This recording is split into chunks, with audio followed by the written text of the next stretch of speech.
So how do we define leadership? Let's get some understanding of what this is.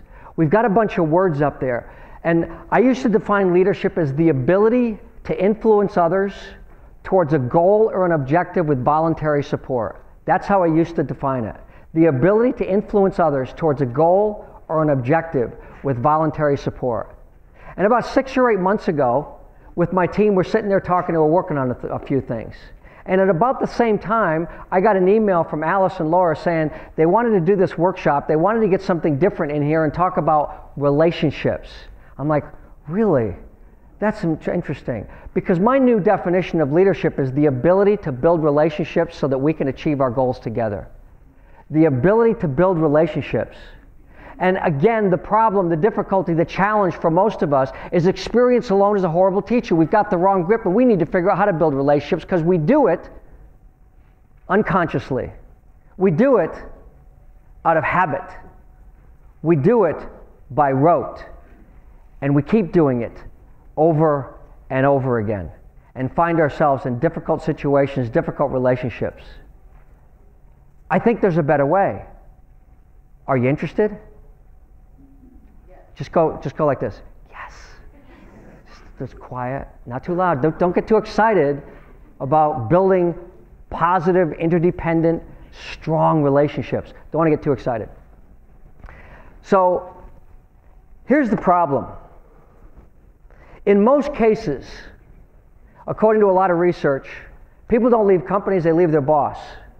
Here's why they leave their boss, and here's what the problem is with managers and leaders. Here's what the problem is. Is there anybody in here that had an appendectomy? Anybody that would like to admit that they had an appendectomy? We got one appendectomy, two. All right, we got a couple people that had appendectomy. Did you do it to yourself? Why not? It would be a little painful, right? We'll give you some local anesthesia. You know, I'm just curious. Is it the right side or the left side? Left side. Okay, it's the left side. And you didn't just sit at home and go, "Oh, I know what to do. We need to take this out," right? You have an inflamed appendix. What do? You take it out. Everybody knows that, right? Well, you know what to do. Why didn't you just take it out? Because you don't know how. Leadership is the same thing. We know what to do. We all know what to do. We can philosophically talk about this till we're blue in the face. You don't know how. And your spouse probably doesn't either if your spouse isn't a surgeon. Would you hand your spouse the scalpel and say, "Listen, I'm going to drink a couple of, hard things of whiskey. Go at it, babe. Take it out." Because we know what to do. And yet, every single day, we put people in leadership and management positions that have not been trained, that have not been taught how to be effective leaders, that don't have the right grip. And they are affecting individuals in your organizations the same way as an unskilled surgeon would be trying to take out your appendix. The same exact way. The problem is, it's not as visible. You don't see it.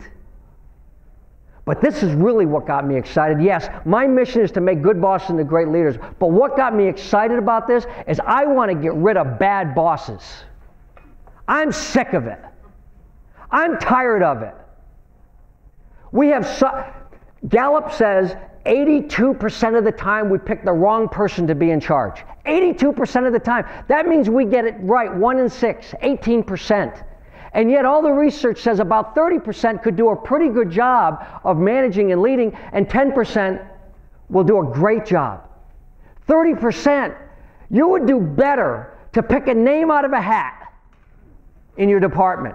And in fact, if you have 10 people in a room that are working together, you've got one person in there that should be the manager, and it's probably not the manager.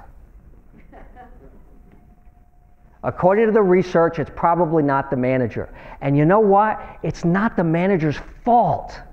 It's because we continue to hit the 2-year-old. We continue to use the wrong grip because we don't understand the options that we have to develop leaders and to train people to be more effective and more efficient at what they do in leadership and management.